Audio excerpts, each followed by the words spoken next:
What up gang, Malaysia, Indonesia, Singapura, Brunei. Assalamualaikum, it's your boy Kimi Skoverto and welcome back to my channel yang semestinya hanya akan memborakkan berkenaan dengan One Piece. Alhamdulillah, berkat doa korang, so aku dah pulih sikit dan sekarang badan tinggal sengal-sengal sikit dan berangsur pulih. Dan thanks juga to Adi Sky, Masya Allah $50 dia bagi. Kalau korang nak donate untuk channel ini, korang boleh tekan button thanks ni, okay? Sebagai tanda sokongan. And special thanks juga to my wife yang sudi gantikan aku untuk review chapter 1077.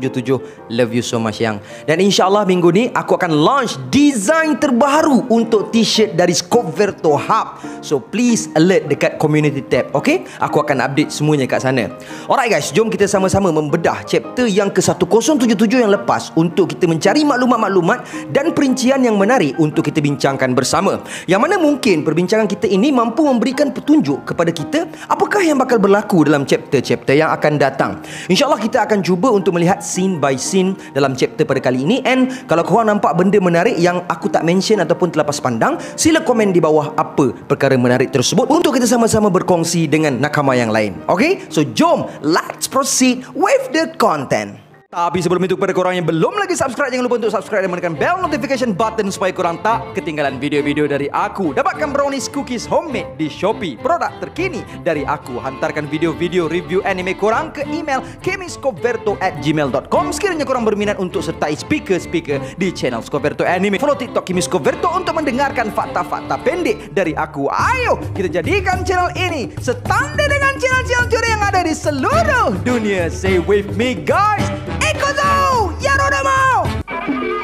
Kisah seorang anak yang duka Mustafa karena ibunya patuh. Mula-mula sekali, jom kita tengok pada cover page dulu guys. Cover story Germa 66 ini menarik perhatian aku untuk dibincangkan adalah kerana kita dapat tengok yang sekarang cover story ini sudah pun berada pada volume yang ke-32. Berkemungkinan cover story Germa 66 Cold Blooded Voyage ini akan menjadi cover story yang paling panjang dalam kalangan kesemua cover story yang ada dalam manga One Piece ini. Yalah sebabnya setakat ini cover story yang paling panjang adalah cover story Deck of the World yang mempunyai 48 volumes. So setelah Oda menghadiahkan kepada kita semua flashback Josh dan Caesar yang semasa mereka berada dalam match dahulu selama hampir 10 volume bermula sejak daripada cover page chapter yang ke-1068 lagi. Maka adakah Oda akan menyambung cerita cover story ini dengan mendedahkan plan yang seterusnya yang akan dilakukan oleh Germa 66 ini? Mungkinkah Josh dan Caesar akan menuju ke Egghead Island untuk menuntut semula formula-formula dan ganti rugi atas kekacauan yang telah Vegapunk lakukan ke atas mereka seperti mana yang dikatakan dalam cover page chapter pada kali ini 1077, dan mereka bakal berjumpa dengan Straw Hats Pirate di sana. Apa yang lebih menarik adalah kalau korang perasan cover story Germa 66 Cold Blooded Voyage ini bermula pada chapter yang ke-1035 semasa Zoro sedang melawan King, dan dalam chapter tersebut juga kemenangan Sanji ke atas Queen telah pun diisytiharkan secara mutlak. Semasa dalam chapter yang ke-1035 itu juga cover story ini dimulakan selepas kita ditunjukkan dengan Queen yang telah pun beberapa kali bertanya tentang Judge kepada Sanji, dan Queen juga ditunjukkan mampu untuk meniru setiap pergerakan yang dimiliki oleh anak-anak Judge itu. Dalam chapter yang ke-1035 juga kita ditunjukkan dengan Sanji yang bertanya tentang perubahan badannya dan juga tentang kening Sanji yang berubah arah. Itulah yang menariknya tentang cover story Germa 66 ini. Kalau korang perhatikan balik dalam chapter yang ke-1077 ini, apa yang berlaku dalam chapter yang ke-1035 which is chapter bagi permulaan Germa 66 Cold Blooded Voyage telah pun berulang sekali lagi. Maksud aku macam ni, dalam chapter 1035 Zoro lawan King, manakala chapter yang ke-1077 pula sekali lagi Zoro lawan dengan King, tapi kali ini King tiruan lah kan, which is Seraphim. Selain itu dalam chapter yang ke-1035 Sanji awakening Germa 66 punya power, dan dalam chapter 1077 pun kita dapat tengok sekali lagi lingkaran pada kening Sanji bertukar arah. So mungkinkah chapter 1035 adalah permulaan bagi cover story ini dan chapter 1077 pula adalah penamatnya? Cumanya kalau Oda habiskan cover story ini macam itu sahaja, maka ianya agak rugilah sikit kan. Sebabnya dah banyak pun Oda dedahkan dekat kita pasal Judge, Caesar dengan Vegapunk apa semua. Maka masa ni lah yang paling sesuai bagi aku untuk menghuraikan kisah mereka bertiga ini. Akan tetapi kalaulah Oda nak habiskan cover story ini dalam chapter yang ke-1077 pun, sebenarnya benda ni bukanlah satu perkara yang pelik. Memandangkan cover story Germa 66 Cold Blooded Voyage ini sememangnya menceritakan tentang perjalanan Germa 66 Six untuk melarikan diri daripada pulau Whole Cake Island. So memandangkan sekarang ini mereka semua telah pun berjaya untuk melarikan diri daripada Whole Cake Island, maka mungkin cover story ini akan ditamatkan oleh Oda Sensei. Okey, sekarang jom kita jump into the chapter. Poin pertama yang aku nak diskusikan dengan korang adalah tentang kata-kata Sentomaru yang mengatakan bahawa insiden yang bakal menimpa Egghead ini akan menjadi insiden yang lebih teruk daripada apa yang telah berlaku di Ohara. So jom kita tengok perbandingan Ohara versus Egghead. Kita dapat tengok yang fungsi bagi Punk Records yang berada di Egghead dan juga Tree of Knowledge yang berada di Ohara adalah sama. Cumanya Punk Records ini adalah the advanced version bagi Tree of Knowledge. Menurut Vegapunk dalam chapter yang ke-1067, dia berhasrat untuk menjadikan Punk Records ini sebagai sebuah platform perkongsian maklumat bagi seluruh penduduk dunia One Piece. Maka seandainya Vegapunk berjaya untuk mencapai cita-citanya ini, maka Punk Records akan memberikan tahap ancaman yang lebih besar daripada Tree of Knowledge kepada world government. Kalau nak mengumpulkan maklumat di Tree of Knowledge, Professor Clover perlu mengembara ke seluruh dunia bagi mengumpulkan maklumat tersebut. Akan tetapi untuk Punk Records pula, Vegapunk hanya perlu untuk berada di suatu tempat sahaja bagi mengumpul maklumat daripada seluruh dunia. Apa yang lebih menakutkan adalah Punk Records juga mampu untuk memberikan maklumat kepada semua tanpa seseorang itu perlu menjelajah dengan jauh seperti mana mereka ingin mendapatkan ilmu daripada Tree of Knowledge. Bukan setakat itu sahaja, selain daripada mampu untuk berkongsi sejarah lampau, perkongsian maklumat yang akan dilakukan dengan kemampuan Punk Records ini bahkan sangatlah cepat untuk berlaku, even lebih cepat daripada informasi yang dikongsikan oleh Morgan. Ianya juga mungkin menjadi sebuah platform untuk propaganda disebarkan di sana, seperti mana propaganda yang dilakukan oleh Dragon. Maka martabat bahaya yang dimiliki oleh Egghead Island ini jauh lebih tinggi daripada Pulau Ohara. Seterusnya, adakah Buster Call juga akan diseru bagi menghancurkan Pulau Egghead ini? Yalah, sebabnya dekat Ohara dulu, sebuah Buster Call yang terdiri daripada Marine yang bermula daripada tahap Vice Admiral dan ke bawah telah pun dikerahkan ke sana. Selain itu, Agent CP9 juga turut berada di Pulau Ohara tersebut. So sekarang ni kita dapat tengok yang Agent CP0 ada dekat Egghead Island. Lepas tu Kizaru dan Saturn bersama dengan 100 buah kapal Marine telah pun menuju ke sana. So adakah seruan Buster Call juga akan dilakukan seperti mana yang berlaku di Pulau Ohara dahulunya? Pada aku berkemungkinan Buster Call dah tak perlu, memandangkan unit yang dikerahkan sekarang ini pun sudah selayaknya Buster Call, bahkan lebih lagi. Sebab untuk Buster Call Ohara, officer yang tertinggi pun hanyalah Vice Admirals. Tapi untuk Egghead, bukan lagi Vice Admiral ataupun Admiral sendiri, bahkan Gorosei sendiri turun padang. Cumanya aku terfikir, kenapa Im Sama tak guna je ability yang dia gunakan ke atas Lulusia Kingdom untuk menghancurkan Pulau Egghead ni Well, for me personally, mungkin sebab yang berbahaya hanyalah knowledge dalam Punk Records itu sahaja. Dan mungkin juga sebab Im Sama nak pastikan yang Vegapunk betul-betul mati dan bukannya melarikan diri. Ataupun mungkin sebab banyak aset world government yang berada di pulau tersebut, seperti mana SSG, Seraphim dan kajian-kajian Vegapunk yang lain, kesemuanya ditaja oleh world government itu yang memakan belanja yang berjuta bahkan berbilion-bilion berry. Kemudian kita akan bincangkan scene grup Luffy pula. Adakah Luffy dan Lucci telah pun kehabisan stamina mereka kerana mereka dilihat telah pun berubah ke normal form dengan sangat cepat? Yelah, dia orang kan dah pernah berlawan sebelum ni dan masing-masing menggunakan awakening form yang memakan banyak stamina untuk digunakan.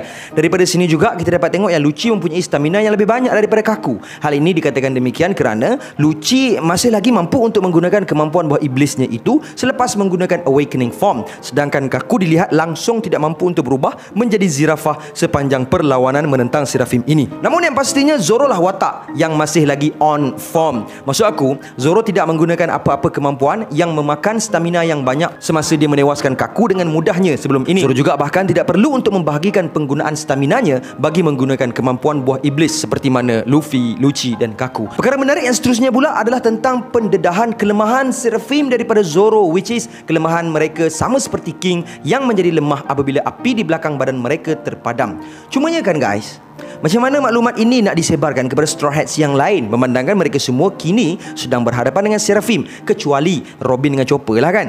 Yelah, sebabnya walaupun Sanji mampu untuk awakening kemampuan jerma dia sekalipun, kalau dia tak tahu pasal maklumat kelemahan Seraphim ini, maka serangan Sanji itu hanyalah sia-sia sahaja. So macam mana maklumat kelemahan Seraphim ini boleh dikongsikan kepada mereka semua? Mungkinkah Luffy akan menggunakan The Voice of All Things memandangkan sistem komunikasi mereka telah pun terpadam, ataupun maklumat ini tak perlu pun untuk disebar sebarkan kepada Straw Hats yang lain. Apa pasal pula tak perlu? Make sure korang tonton sampai habis. Aku akan bagi tahu sebab apa tak perlu, dan aku juga akan dedahkan kelemahan Seraphim yang lain yang mungkin ramai tak perasan.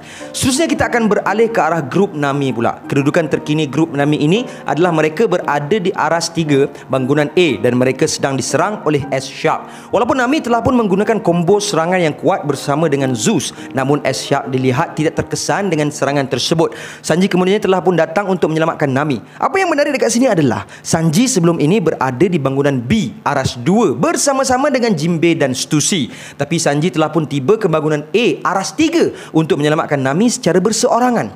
Mungkinkah Sanji sekali lagi telah pun menggunakan kemampuan The Voice of All Woman-nya seperti mana yang digunakan dalam chapter yang ke-996 sebelum ini. Dalam chapter yang ke-996 kita dapat tengok yang hanya Sanji seorang sahaja dapat mendengar suara perempuan yang berada dalam bahaya pada aras yang berada di atas mereka. Even Luffy dan Jinbei yang bersama dengan Sanji masa tu pun tak dengar suara tersebut. So mungkinkah kali ini perkara yang sama telah berlaku? Sebab itulah Sanji seorang saja yang menuju ke arah Nami, sedangkan Stussy dan Jinbei tidak mendengar jeritan Nami tersebut. Possibly apabila Jinbei dan Stussy caught up to Sanji dalam chapter yang akan datang, Jinbei dia akan ceritakan kepada Stussy kemampuan Sanji ini, memandangkan Jinbei telah pun menyaksikan Sanji menggunakan kemampuan ini di Wano dalam chapter yang ke-996. Mungkinkah juga kita bakal melihat perlawanan Jinbei versus Jinbei nanti. Tapi buat masa ni kita masih lagi belum tahu apakah yang sebenarnya sedang menimpa Jinbei dan Stussy, serta apakah yang berlaku kepada Atlas, Robin dan Chopper. Mungkinkah mereka yang berada satu aras di bawah Nami juga bergegas untuk membantu Nami setelah mendengar suara jeritan daripada Nami ataupun bunyi-bunyi bising dari aras atas dorang? Takkan dorang tak dengar kot? Zoro yang berada satu aras daripada Nami pun boleh dengar suara jeritan Nami itu kan. Kemudian antara perkara yang menarik perhatian ramai juga adalah tentang kening Sanji yang dilihat bertukar arah. Saudara Izzat Hakim pun ada komen pasal isu ni dekat video spoiler 1077 aku yang lepas. Well, sebenarnya Oda telah pun menjawab isu ini dalam SBS volume yang ke-105, yang mana Oda telah pun mengesahkan bahawa pertukaran arah lingkaran pada kening Sanji ini adalah disebabkan dia sudah pun awake dia punya kening. Maksud aku, awakening, kemampuan jerma yang dimiliki olehnya itu menyebabkan berlakunya genetic alteration pada tubuh Sanji. Benda ni pernah berlaku dalam chapter yang ke-1031 lagi pun. Ini bukanlah satu benda baru sebenarnya. Sebab itulah Oda dah jawab tentang perkara ini dalam SBS volume yang ke-105. Seterusnya kita akan membincangkan tentang scene tim Lilith yang sedang berlawan dengan S-Snake. Setakat ini kita nampak yang karakter S-Snake ini paling menyerlah daripada kalangan kesemua Seraphim, sebab dia bukan sahaja ada kemampuan Mero-Meronomi, bahkan dia juga ada perwatakan daripada Hancock, which is menggoda. So kalau S-Snake tak ada perwatakan ini, maka kuasa buah iblisnya itu tidak akan berkesan. Kemudiannya antara perkara yang menarik juga adalah kita juga turut didedahkan bahawa Seraphim juga mempunyai kelemahan yang lain selain daripada api di belakang badan mereka, dan kelemahan tersebut adalah sea energy ataupun tenaga laut. So dekat sini terjawablah soalan yang aku dah tanyakan dekat korang tadi, iaitu soalan tentang adakah maklumat kelemahan bangsa Lunarian ini perlu dikongsikan kepada Straw Hats yang lain untuk mengalahkan Seraphim. Jawapannya, seandainya maklumat tersebut tidak dikongsikan kepada mereka pun, mereka masih mampu untuk mengalahkan Seraphim dengan menggunakan bahan yang mempunyai tenaga lautan. Dan seperti mana Lilis yang mengetahui rahsia kelemahan Seraphim ini, maka aku yakin yang kesemua satelit Vegapunk juga mengetahui rahsia tersebut. So masih ada kemungkinan untuk Atlas dedahkan kepada mereka semua kelemahan Seraphim ini. Perkara menarik yang terakhir bagi aku pula adalah pada panel Shaka ditembak. Maksud aku, korang perasan tak yang apabila Shaka ditembak pada bahagian kepala dia, darah telah pun tersembur keluar dengan sangat banyak, seolah-olah Shaka ini bukan robot dan dia adalah manusia biasa. Aku membangkitkan isu ini sebab kita semua dapat tengok dalam chapter yang ke-1068 apabila Atlas diserang oleh Rob Lucci, satu letupan yang besar telah pun berlaku, dan apabila zoom in bagi wajah Atlas ditunjukkan, kepulan asap keluar dengan banyak daripada wajah Atlas itu selayaknya sebuah robot yang dihancurkan. Tapi untuk si Shaka ni pula, tak ada pula asap yang keluar daripada kepala dia, letupan pun tak ada. yang ada hanyalah darah sahaja. Even pada zoom in panel yang menunjukkan Shaka yang terlentang di atas tanah pun, Shaka dilihat dibasahi dengan darah yang terlalu banyak seperti mana seorang manusia yang ditembak kepalanya. Reaksi daripada Dr. Vegapunk juga menunjukkan seolah-olah kerosakan Shaka ini sudah tidak mampu untuk dibaiki lagi. Padahal setiap satelit kan ada spare parts mereka sendiri. So aku personally berpendapat yang Shaka ini adalah manusia yang sebenar, dan sebab itulah kenapa Shaka merupakan satu-satunya satelit yang sentiasa memakai helmet, kerana helmet diperlukan oleh Shaka membantunya menyalurkan maklumat ke Pang Records, memandangkan dia bukan robot seperti satelit yang lain. Dan aku juga berspekulasi bahawa Shaka ini sebenarnya merupakan salah seorang daripada anggota Revolutionary Army, memandangkan Shaka telah pun menghubungi Dragon dalam chapter yang ke-1062 untuk memberitahu bahawa Vegapunk akan mati tidak lama lagi. So guys, that's all I have untuk perkongsian kita pada kali ini. InsyaAllah see you guys in the next content, and until then my gang, there is no God except Allah. Assalamualaikum warahmatullahi